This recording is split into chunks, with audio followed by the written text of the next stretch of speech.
جو vaccine administration اور coordination کے سیل ہیں وہ تمام لیولز پہ، قومی، صوبائی اور نیچے تک ڈسٹرکٹ اور ہیلتھ فیسلٹی لیولز تک موجود ہیں۔ ملک بھر میں تقریباً 578 ایڈلٹ ویکسین سینٹر بنا چکے ہیں، اور اس وقت جو موجودہ کیپیسٹی ہے وہ تقریباً 40,000 لوگوں کو روزانہ ویکسین لگ سکتی ہے، اور ہمیں امید ہے اور ہمارا خیال ہے کہ جیسے ہم آگے چلیں گے اس کیپیسٹی میں بھی اضافہ ہوگا۔ ان تمام لوگوں کو جو ویکسینیٹرز ہیں، ہمارا سٹاف ہے، ان کی ٹریننگ اور تربیت جو ہے وہ مکمل ہو چکی ہے، اور ہم جس کو پائلٹ رن یا ٹیسٹ رن کرتے ہیں وہ کر چکے ہیں اپنے سسٹم کو دیکھنے کے لیے کہ یہ مناسب طور پہ چلتا ہے یا نہیں۔ اس کے علاوہ ایک سافٹ ویئر کی پوری تشکیل دی گئی ہے جس کا نمز ہم نے نام رکھا ہے۔ وہ تمام لوگ جن کو ویکسین لگ رہی ہے ان کی رجسٹریشن اور ان کو ٹریک کرنے کے لیے، تاکہ یہ اعداد و شمار بھی ہمارے پاس رہیں اور یہ بھی پتہ چلتا رہے کہ کس کو کب اگلی ڈوز ویکسین کی لگنی ہے، کیونکہ ان میں سے کچھ ویکسینز اکثر ایسی ہیں جن کو 2 ڈوزز لگتی ہیں۔ آج سے فرنٹ لائن ورکرز میں نے بتایا شروع ہو چکا ہے، اس کی منطق بھی میں آپ کو بتا چکا ہوں، لیکن اس ویکسین کے ساتھ میں تمام front line health care workers کا پھر سے شکریہ ادا کرنا چاہتا ہوں جنہوں نے اس وبا میں ایک انتہائی محنت سے اور جانثاری کے ساتھ اپنی خدمات دی ہیں، اور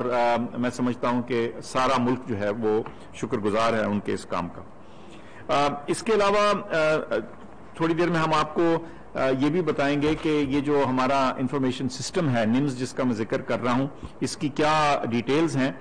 لیکن اس پہ جانے سے پہلے صرف 2 باتیں بتانا چاہتا ہوں۔ ایک تو یہ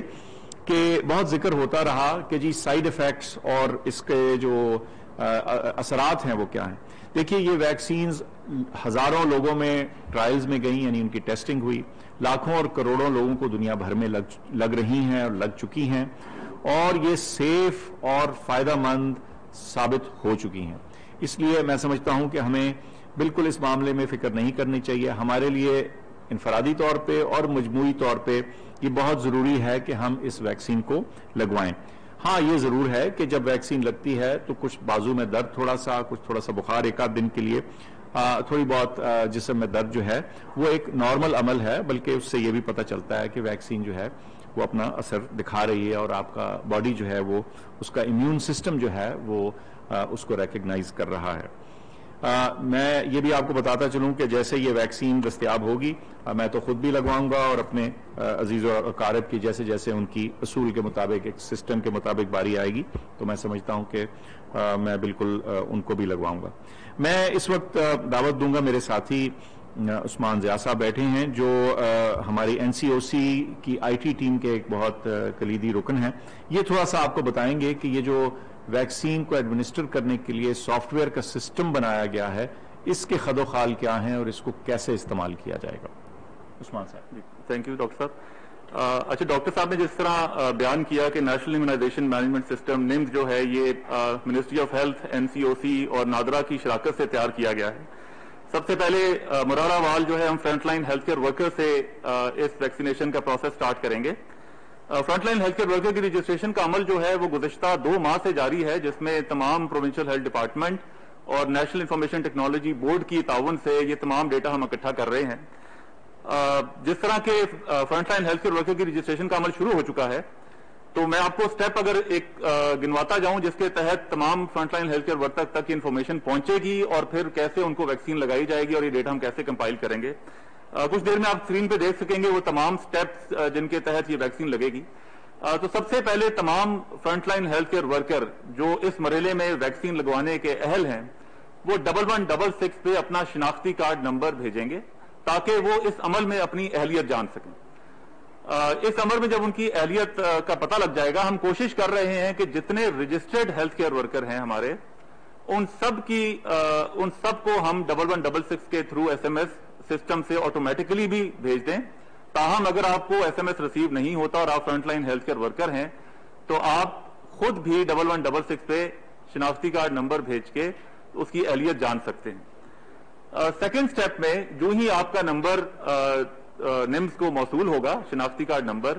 تو آپ کو ایک تصدیقی SMS موصول ہوگا جس میں آپ کا ویکسینیشن سینٹر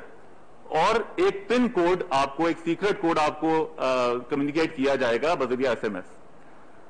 ساتھ ہی کچھ دیر کے بعد آپ کو ایک اور ایس ایم ایس ریسیو ہوگا جس میں آپ کو دوبارہ سے آپ کا ویکسینیشن سینٹر، آپ کی پن اور ساتھ ہی آپ کو وہ تاریخ بتائی جائے گی جس پہ آپ نے ویکسینیشن سینٹر کا وزٹ کرنا ہے یہ ویکسین لگوانے کے لیے. چوتھے مرحلے میں جب آپ کو مل چکا ہے، تاریخ بھی پتہ لگ چکی ہے کہ کس ویکسینیشن سینٹر میں جانا ہے، اس تاریخ کو آپ اس ویکسینیشن سینٹر میں تشریف لے کے جائیں گے اور جس کے دوران آپ کے پاس آپ کا اصلی شناختی کارڈ ہونا چاہیے اور وہ پن کوڈ آپ کے پاس ہونا چاہیے جو کہ آپ کو بذریعہ ایس ایم ایس موصول کیا ہوا تھا. آپ یہ تمام انفارمیشن جو ہے وہ وہاں پہ تصدیقی عملے کو دیں گے جو کہ ویکسینیشن کاؤنٹر پہ موجود ہوگا. وہ آپ کے شناختی کارڈ نمبر اور پن کوڈ کی تصدیق کریں گے اور کامیابی کے بعد آپ کو ویکسینیشن کاؤنٹر پہ بھیج دیا جائے گا جہاں پہ آپ کو ویکسین لگائی جائے گی. ویکسین لگانے کے بعد ایک بہت اہم اور ضروری مرحلہ ہے کہ جب یہ ویکسین آپ کو لگا دی جائے گی تو اس کے بعد جو ویکسینیشن کا عملہ ہے وہ نیمز کے اندر دوبارہ سے اس کا اندراج کرے گا کہ آپ کو اس تاریخ کو ویکسین لگا دی گئی ہے. یہ مرحلہ بہت ضروری ہے تاکہ آپ کو پتہ لگ سکے کہ اگر یہ 2 شاٹ ویکسین ہے، جس طرح سائنو فارم ابھی آ رہی ہے جو ہیلتھ کیئر ورکر کو لگے گی، اس کی 2 ڈوزز ہیں، تو آپ کی پہلی ڈوز کا اندراج ہو گیا ہے اور دوسری ڈوز کا آپ کو بتا دیا جائے گا کہ آپ کی نیکسٹ ڈوز کس تاریخ کو ہوگی اور اس کے لیے آپ نے ویکسینیشن سینٹر میں کب تشریف لے کے آنا ہے. ویکسین لگنے کے بعد آپ کو 30 منٹ تک ایک نگہداشت میں رکھا جائے گا مانیٹرنگ کے لیے، تاکہ اگر آپ کو کوئی سائیڈ افیکٹ ہو رہا ہے جس طرح ڈاکٹر فیصل نے ذکر کیا کہ نارمل بخار یا اس طرح کی کوئی علامات ہیں، تو ویکسینیشن جو عملہ ہے وہ آپ کو مانیٹر کرے گا اور اگر کوئی سائیڈ افیکٹ ہوتا ہے تو وہ بھی ہم نیشنل امیونائزیشن مینجمنٹ سسٹم نے کیپچر کریں گے تاکہ آپ کا ریکارڈ ہمارے پاس محفوظ رہے. یہ تو وہ طریقہ کار ہے جو کہ اس وقت ہم front line health care worker کے لیے لانچ کر رہے ہیں. جس طرح ڈاکٹر فیصل نے ذکر کیا کہ مرحلہ وار یہ تمام ہیلتھ کیئر ورکر اور پھر یہ تمام ہماری عوام کی طرف بھی یہی سسٹم لانچ کیا جائے گا جس کے بارے میں وقتاً فوقتاً آپ کو منسٹری آف ہیلتھ کی اور این سی او سی کی جانب سے گائیڈ لائن دی جائیں گی کہ کس تاریخ سے ہم باقی تمام ہیلتھ کیئر ورکر اور پھر کس تاریخ سے ہم اگلے فیز میں جا رہے ہیں باقی تمام عوام کے لیے. بہت شکریہ. بہت شکریہ جی، تھینک یو ویری مچ.